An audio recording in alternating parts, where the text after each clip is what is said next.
First Samuel chapters 1 through 3. There was a certain man from Ramathaim, a Zephite, from the hill country of Ephraim, whose name was Elkanah, son of Jeroham, the son of Elihu, the son of Tohu, the son of Zuph, an Ephraimite. He had two wives. One was called Hannah, and the other Peninnah. Peninnah had children, but Hannah had none. Year after year, this man went up from his town to worship and sacrifice to the Lord Almighty at Shiloh, where Hophni and Phinehas, the two sons of Eli, were priests of the Lord. Whenever the day came for Elkanah to sacrifice, he would give portions of meat to his wife Peninnah and to all her sons and daughters. But to Hannah he gave a double portion, because he loved her, and the Lord had closed her womb. This sounds like the story of Rebekah and Leah. He favored Rebekah, so the Lord closed her womb. But the Lord had closed Hannah's womb. Her rival kept provoking her in order to irritate her. This went on year after year. Whenever Hannah went up to the house of the Lord, her rival provoked her till she wept and would not eat. Her husband Elkanah would say to her, "Hannah, why are you weeping? Why don't you eat? Why are you downhearted? Don't I mean more to you than 10 sons?" Once, when they had finished eating and drinking in Shiloh, Hannah stood up. Now Eli the priest was sitting on his chair by the doorpost of the Lord's house. In her deep anguish, Hannah prayed to the Lord, weeping bitterly. And she made a vow, saying, "Lord Almighty, if you will only look on your servant's misery and remember me, and not forget your servant, but give her a son, then I will give him to the Lord for all the days of his life, and no razor will ever be used on his head." What this is speaking to me right now, the Lord's showing me, is that anything can be an idol. Even your own child and the desire to have a child can become an idol. This started to mean so much to her that she longed for it, and she asked for it with the wrong intentions for so long, just to be able to say that she had a child so that she could live up to what his other wife did, as if it's some type of competition. Out of envy, she wanted this child. But when she finally humbles herself and tells the Lord with a right heart, "Father, give me a child and I will dedicate him to you," this is when the Lord will move for her, because her eyes are on the right place. It's not as an idol to her. And she made a vow, saying, "Lord Almighty, if you will only look on your servant's misery and remember me, and not forget your servant, but give her a son, then I will give him to the Lord for all the days of his life, and no razor will ever be used on his head." As she kept on praying to the Lord, Eli observed her mouth. Hannah was praying in her heart, and her lips were moving, but her voice was not heard. Eli thought she was drunk, and said to her, "How long are you going to stay drunk? Put away your wine." "Not so, my lord," Hannah replied. "I am a woman who is deeply troubled. I have not been drinking wine or beer. I was pouring out my soul to the Lord. Do not take your servant for a wicked woman. I have been praying here out of my great anguish and grief." Eli answered, "Go in peace, and may the God of Israel grant you what you have asked of him." She said, "May your servant find favor in your eyes." Then she went her way and ate something, and her face was no longer downcast. Early the next morning they arose and worshipped before the Lord, and then went back to their home at Ramah. Elkanah made love to his wife Hannah, and the Lord remembered her. So in the course of time, Hannah became pregnant and gave birth to a son. She named him Samuel, saying, "Because I asked the Lord for him." When her husband Elkanah went up with all his family to offer the annual sacrifice to the Lord and to fulfill his vow, Hannah did not go. She said to her husband, "After the boy is weaned, I will take him and present him before the Lord, and he will live there always." Do what seems best to you, her husband Elkanah told her. Stay here until you have weaned him. Only may the Lord make good his word. So the woman stayed at home and nursed her son until she had weaned him. After he was weaned, she took the boy with her, young as he was, along with a 3-year-old bull, an ephah of flour, and a skin of wine, and brought him to the house of the Lord at Shiloh. When the bull had been sacrificed, they brought the boy to Eli, and she said to him, Pardon me, my lord. As surely as you live, I am the woman who stood here beside you praying to the Lord. I prayed for this child, and the Lord has granted me what I asked of him. So now I give him to the Lord. For his whole life he will be given over to the Lord. And he worshipped the Lord there. Then Hannah prayed and said, My heart rejoices in the Lord. In the Lord my horn is lifted high. My mouth boasts over my enemies, for I delight in your deliverance. There is no one holy like the Lord. There is no one besides you. There is no rock like our God. A lot of the time when we're in the midst of the battle, we lose sight. We think the Lord's not with us. The Lord does not favor us. But that is not so. He just wants us. He wants to refine us, and he wants us to fix our eyes on the right things. And he will come through. The battle is his. He will fight for you.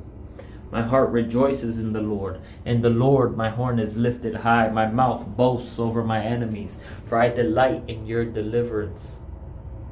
Notice as soon as she put her eyes and fixed them on the Lord, and he was the reason why she wanted this child, so that she could dedicate this child to him. And it was no longer about her. Look how the Lord answered her prayer. There is no one holy like the Lord. There is no one besides you. There is no rock like our God.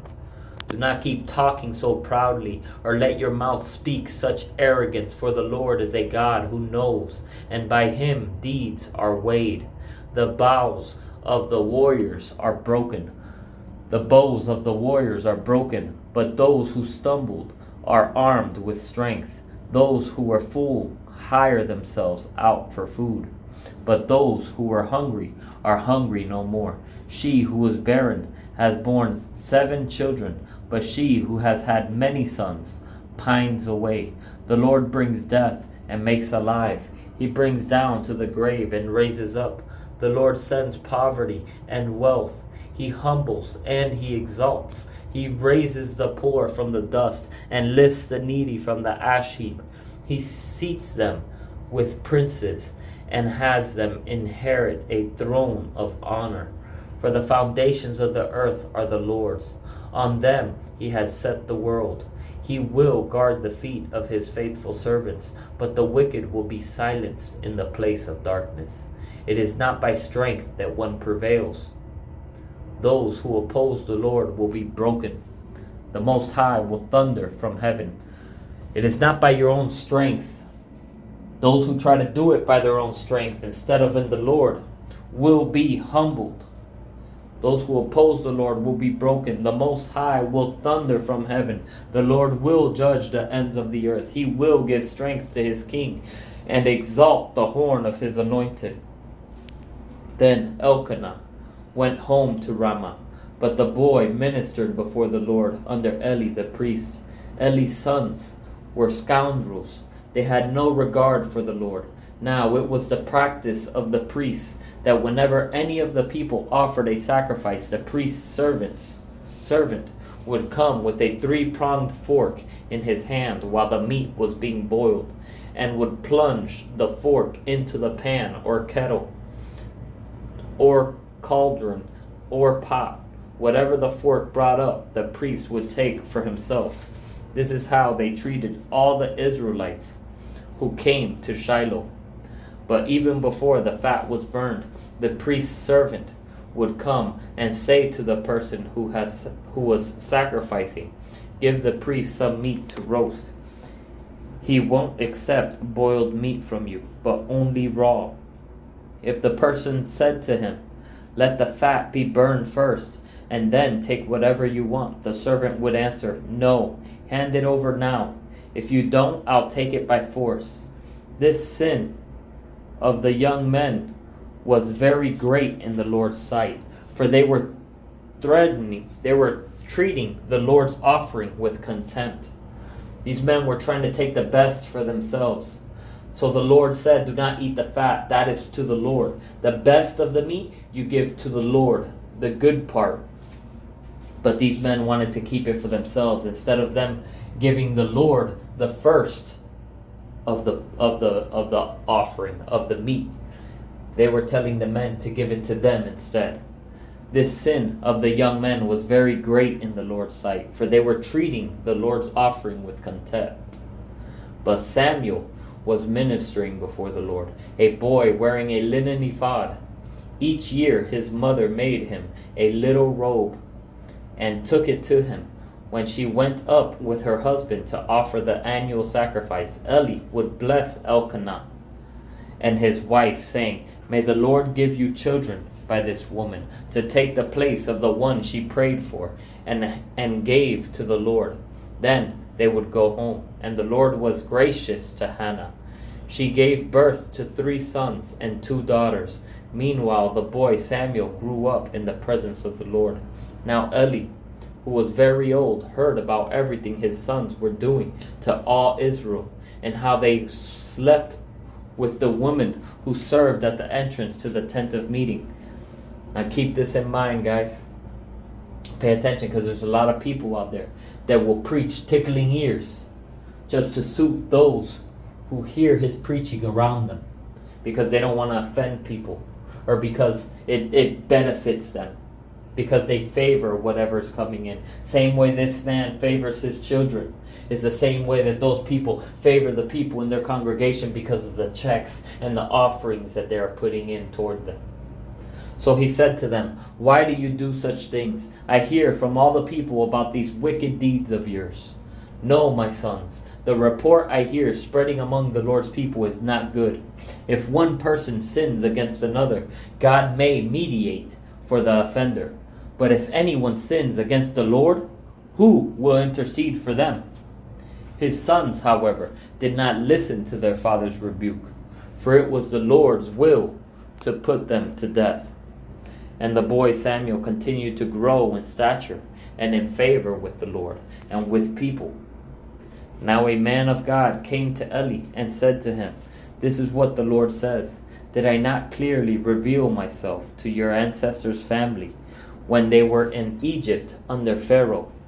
I chose your ancestor out of all the tribes of Israel to be my priest, to go up to my altar, to burn incense, and to wear an ephod in my presence. I also gave your ancestors' family all the food offerings presented by the Israelites. Why do you scorn my sacrifice and offering that I prescribed for my dwelling? Why do you honor your sons more than me by fattening yourselves on the choice parts of every offering made by my people Israel? Therefore the Lord, the God of Israel, declares, I promised that members of your family would minister before me forever. But now the Lord declares, far be it from me. Those who honor me I will honor, but those who despise me will be disdained. The time is coming when I will cut short your strength and the strength of your priestly house, so that no one in it will reach old age. And you will see distress in my dwelling, although good will be done to Israel. No one is your family line. No one in your family line will ever reach old age. Every one of you that I do not cut off from serving at my altar, I will spare, only to destroy your sight and sap your strength. And all your descendants will die in the prime of life. And what happens to your 2 sons, Hophni and Phinehas, will be a sign to you. They will both die on the same day. I will raise up for myself a faithful priest who will do according to what is in my heart and mind. I will firmly establish his priestly house, and they will minister before my anointed one always. Then everyone left in your family line will come and bow down before him for a piece of silver and a loaf of bread, and plead, Appoint me to some priestly office so I can have food to eat. Chapter 3. The boy Samuel ministered before the Lord under Eli in those days. The word of the Lord was rare. There were not many visions. One night, Eli, whose eyes were becoming so weak that he could barely see, was lying down in his usual place. The lamp of God had not yet gone out, and Samuel was lying down in the house of the Lord, where the ark of God was. Then the Lord called Samuel. Samuel answered, "Here I am." And he ran to Eli and said, "Here I am. You called me?" But Eli said, "I did not call. Go back and lie down." So he went and lay down. Again the Lord called Samuel. And Samuel got up and went to Eli and said, "Here I am. You called me?" "My son," Eli said, "I did not call. Go back and lie down." Now Samuel did not yet know the Lord. The word of the Lord had not yet been revealed to him. Listen to that, guys. Samuel did not know the Lord's voice yet. The word of the Lord had not yet been revealed to him. Like Jesus says, "My sheep know my voice." A third time the Lord called Samuel, and Samuel got up and went to Eli and said, "Here I am. You called me." Then Eli realized that the Lord was calling the boy. So Eli told Samuel, "Go and lie down, and if he calls, you say, 'Speak, Lord, for your servant is listening.'" So Samuel went and lay down in his place. The Lord came and stood there, calling as at the other time, "Samuel, Samuel." Then Samuel said, "Speak, for your servant is listening." And the Lord said to Samuel, "See, I am about to do something in Israel that will make the ears of everyone who hears about it tingle. At that time I will carry out against Eli everything I spoke against his family, from beginning to end. For I told him that I would judge his family forever because of the sin he knew about. His sons blasphemed God, and he failed to restrain them. Therefore I swore to the house of Eli, the guilt of Eli's house will never be atoned for by sacrifice or offering." Samuel lay down until morning, and then opened the door of the house of the Lord. He was afraid to tell Eli the vision, but Eli called him and said, "Samuel, my son." Samuel answered, "Here I am." "What was it he said to you?" Eli asked. "Do not hide it from me. May God deal with you. May God deal with you, be it ever so severely, if you hide from me anything he told you." This is the same for us, guys. If we know better and we see our brother and sister in sin, and we know better because the Lord has shown us and has spoken it to us, and we do not warn that brother or sister, it will be worse for us on that day than it will be for that brother or sister who were doing their sin out of ignorance and blindness because they did not know.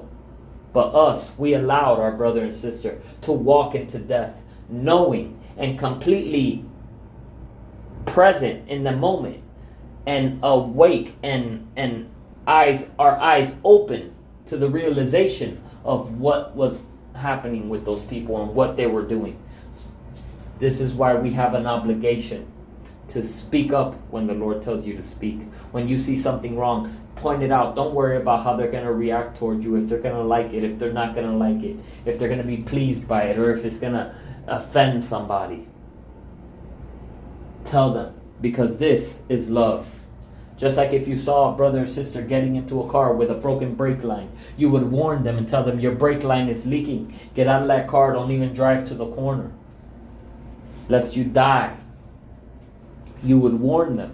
Or if you see somebody about to jump out of an airplane and one of their straps are loose from their parachute, you're going to warn them and you're going to help them to tighten down that strap, because this is love.